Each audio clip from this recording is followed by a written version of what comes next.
Hi everyone, welcome back to another video, and we're going to continue talking about hormones today. And we're just about to get into talking about puberty blockers, but in order for us to do that, we need to set up the physiology of how hormones work and the axis of regulating these hormones. And so I have here our title, the hypothalamic pituitary gonadal axis, and this just briefly tells us, even in the title here, what organ systems are involved and where we're going with this. So we have our hypothalamus, our pituitary, and our gonads, and these all are going to secrete hormones that are going to then trigger the release of hormones down the line. So we don't have testosterone and estrogen just showing up out of nowhere. There is a process starting with the hypothalamus, which triggers hormones in the pituitary, which triggers the release of testosterone and estrogens in the gonads. And so today we're going to look at this process. This first video I'm going to keep very, very, very simplified. So if you are familiar with this pathway, feel free to check out the next two videos, because I'm going to keep this video very simplified, very bare bones information. And then in the next two, I'm going to break them down into de-simplified pathways and really show more of the nuances within that regulation. But for today, we're just going to keep it nice and simple. And I'm even going to draw today, which is, I'm sorry that I'm going to draw today. But anyway, going to draw this lovely picture. And if you can't tell what this is part of your brain. So this is actually the bottom part of your brain that sits in your skull. And up here, we have a part of the brain called the hypothalamus. And the hypothalamus is going to make a hormone, which we're going to abbreviate GnRH. And I'm going to put these hormones over here. So GnRH is gonadotropin releasing hormone.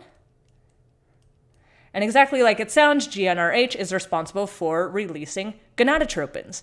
And what are gonadotropins? Well, we have in the anterior pituitary. So we don't really care about the posterior pituitary, but the pituitary is actually kind of two separate glands, but we really only care about the anterior pituitary for this one. But the GnRH is going to float down from the hypothalamus to the anterior pituitary, which is going to release gonadotropins, hence the name, and there are two of them. We have LH and FSH. And LH is luteinizing hormone, and FSH is follicle stimulating hormone.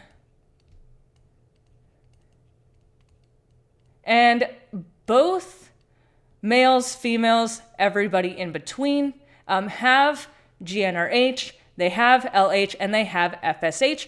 So in this video, I'm going to combine the male and female pathways into one because they both do roughly the same thing. In the next video, I'll split them up because some of the regulation between them is a little bit different, but the main idea is all the same. So we have our LH and FSH, which are released from the anterior pituitary, and they are going to float through the bloodstream to act on the gonads, hence our HPG axis. So we have the ovary. When LH and FSH act on the ovary, we produce estrogens.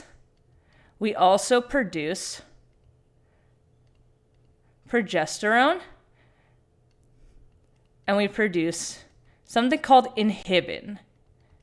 And inhibin is just kind of a little regulatory molecule, and I will explain that in the de-simplified video. But for this one, you don't really need to know what it is just yet. And then the testis. So when we have LH and FSH acting on the testis, we produce testosterone and inhibin.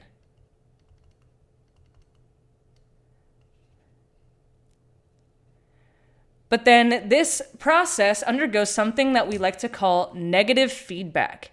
And so I talked about this in a previous video. So when we have an increased amount of hormones that are produced by the gonads, it's going to send negative feedback to the hypothalamus and to the anterior pituitary. So I'm going to draw, I wanted the red one.